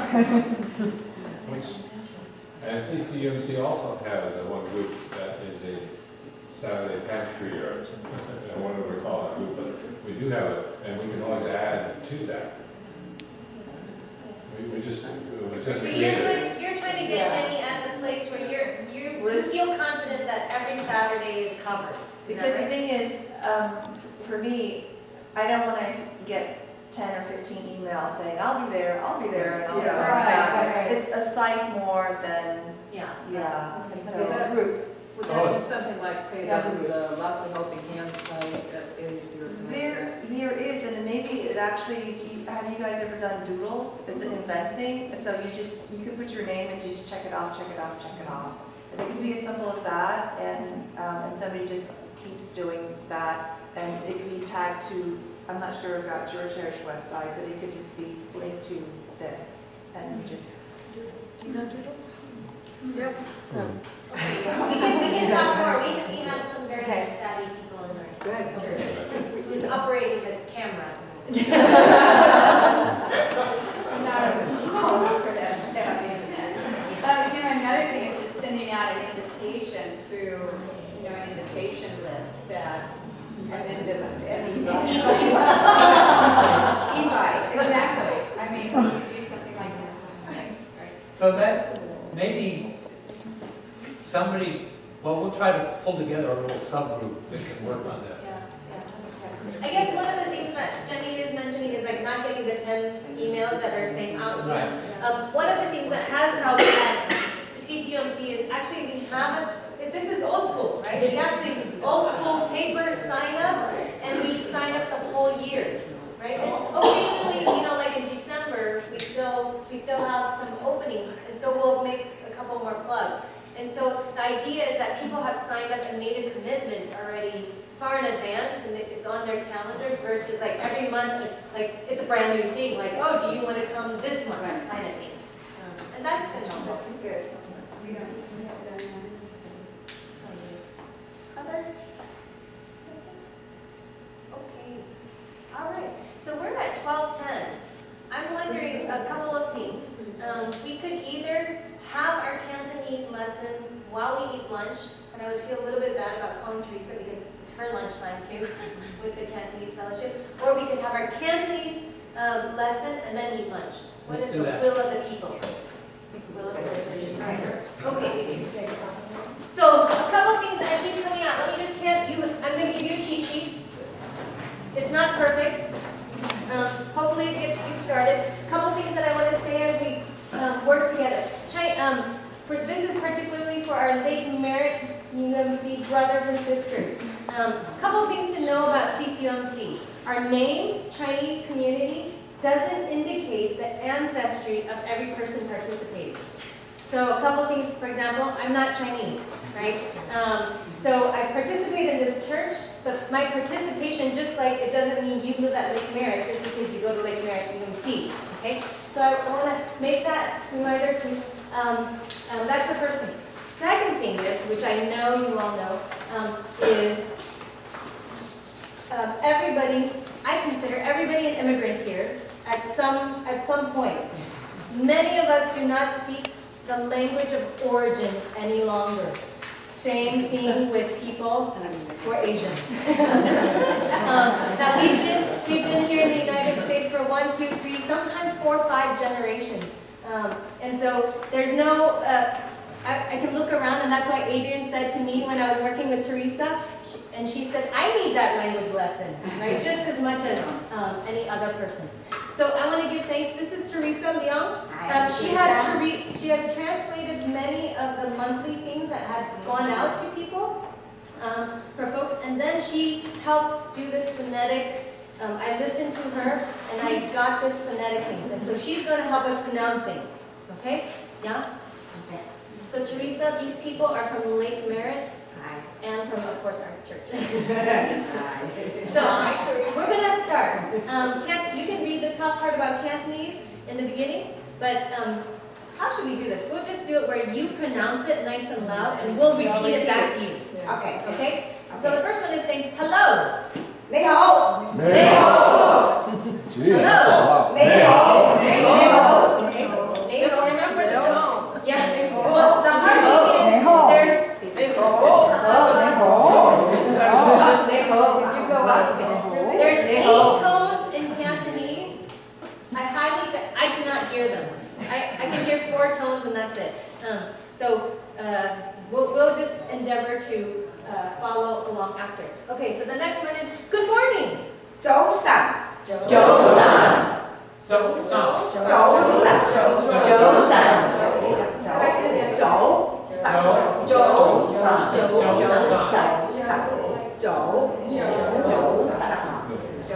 So you almost have to squish your mouth together. It's not a j, it's not a, what we call it, it's not a full tongue j sound. It's a little bit closer to the front of your mouth.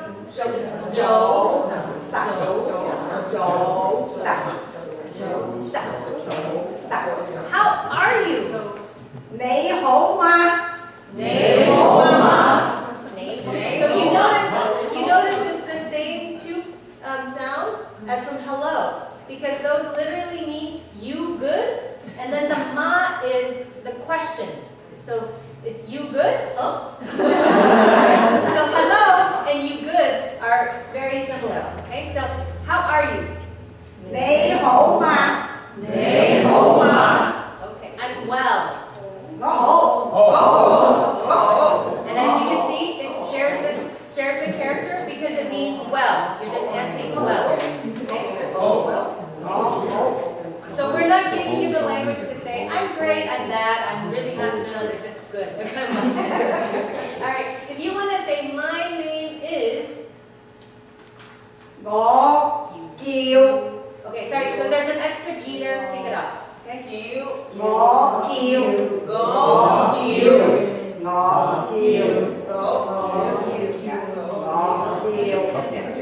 So when I was practicing with Teresa yesterday, the reason why there's an NG is literally, when I was learning Arabic for my time in the Middle East, it said, there's a sound that you make that it should sound like somebody's choking you.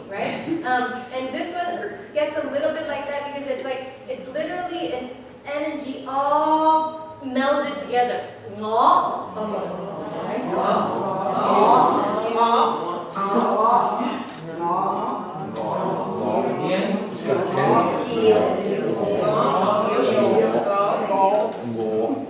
And this, the ngõ is me. You're referring to yourself.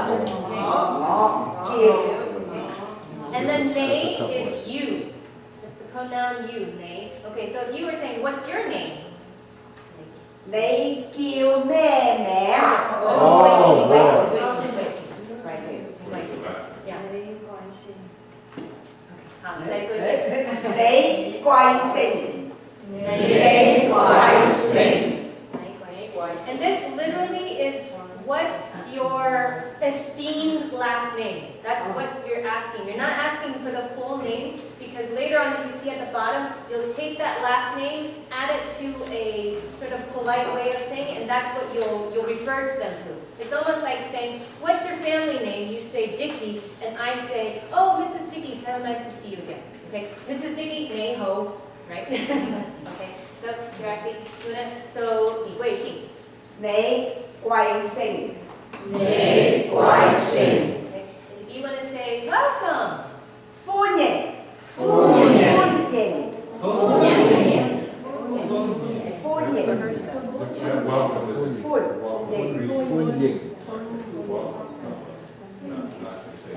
Not your welcome. It's not your welcome. Don't say welcome after they say thank you. That's a different one. Okay. If you want to say thank you. To chè.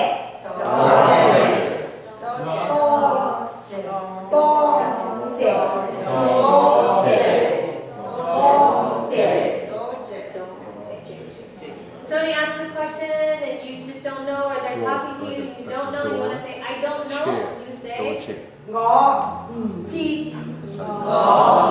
Chi. This one? And shake your head.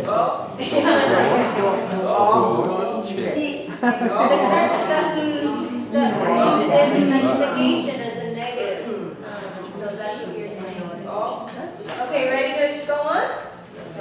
And then if you want to say goodbye. Joy Kim. Or Teresa's Bye. Bye-bye is a very okay. And then one that has been very requested is please wait a minute. Tặng nhất chậm. Tặng nhất chậm. Tặng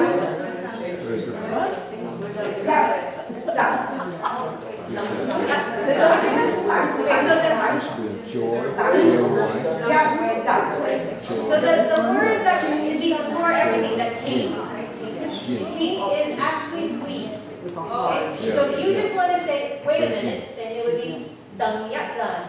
But if you want to say, please wait a moment, then you would add the chi.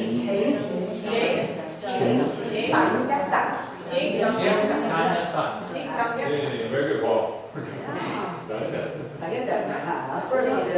And then the next one that you'll use a lot is please line up. Chính排隊.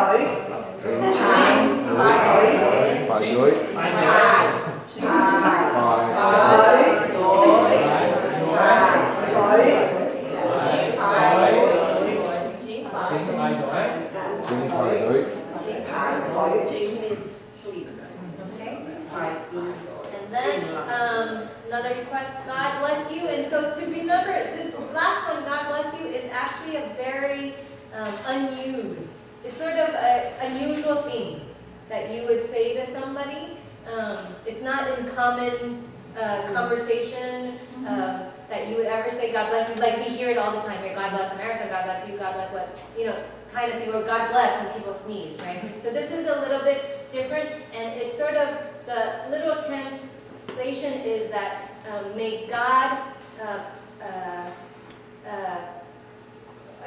bless you, I guess. So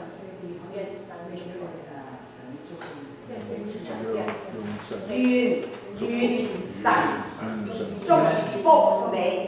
Duyên sẵn chúc phúc nệ.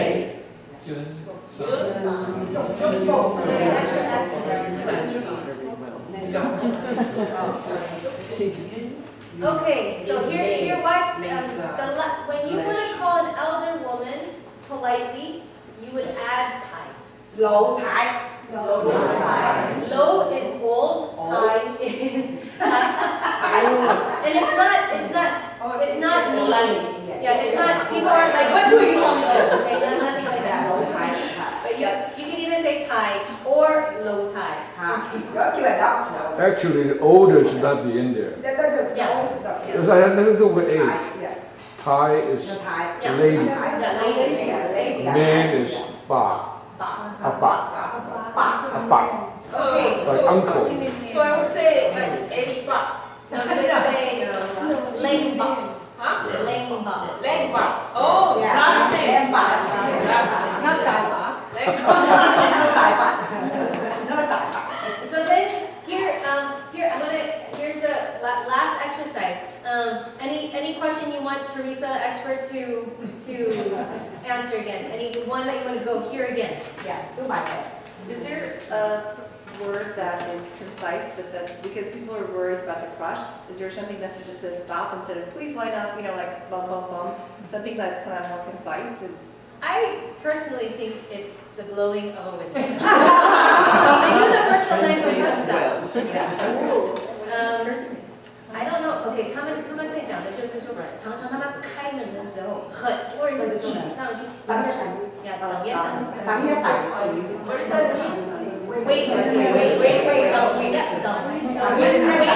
Wait, one wait. Wait a minute. Say that again. It's not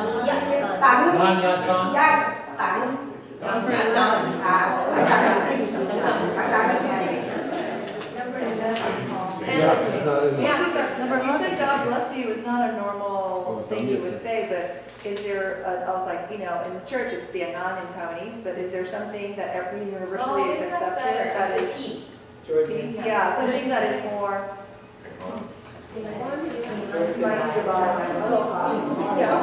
Okay, so peace, the blessing is 平安，平安，平安。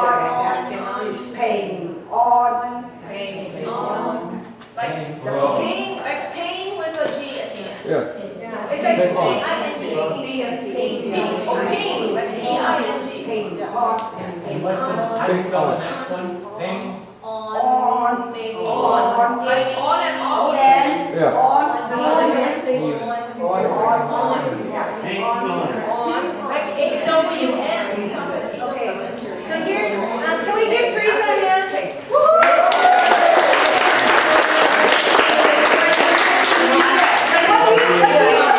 Georgine.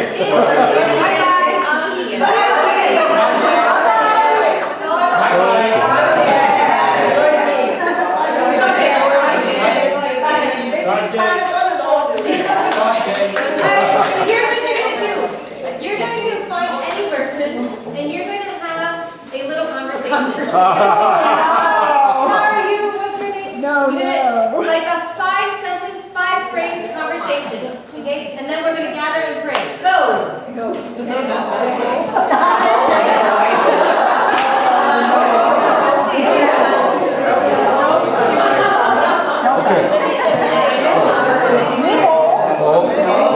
How are you? Actually, it means hello and how are you? I said hello.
so you guys are just chatting away.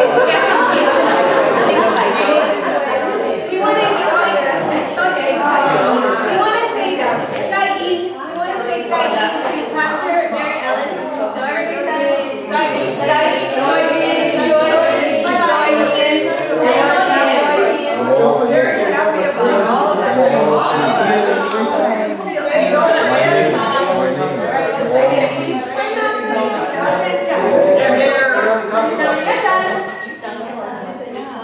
Yeah, thank all of you for this.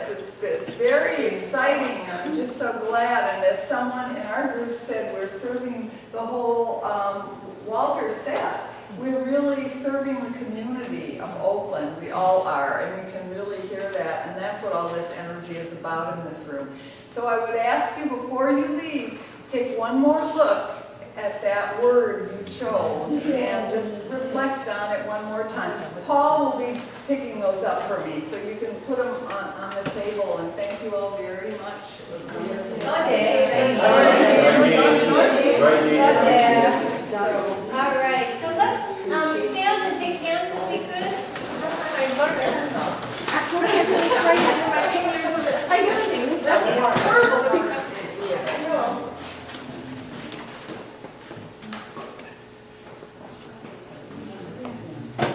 I often think of as someone that has gone to different countries and had to learn languages, that really languages is a way that we extend hospitality. And isn't it really the ministry of hospitality that we are extending to each other and our community, even as we share food? So I give thanks for your presence. We're about to eat. I will give some instructions, but I'm wondering if Virginia, as our elder, who has held the torch of this ministry, would bless the food that we're about to partake. Our Creator, we thank Thee for this lovely day and this fellowship together. And we would ask You to please bless us as we partake in the bounty of Thy gifts. In Jesus' name, amen. Amen. So here's what we need to do, friends. We have 3 tables here. If folks could work together and bring those 3 tables out, 8 chairs around each. I would like to ask only a limited amount of people to go to the kitchen should that be needed, only so that we're not disruptive to other people. Otherwise we can start setting up food here. We'll eat here. So can I get maybe 3 people who are familiar with the kitchen?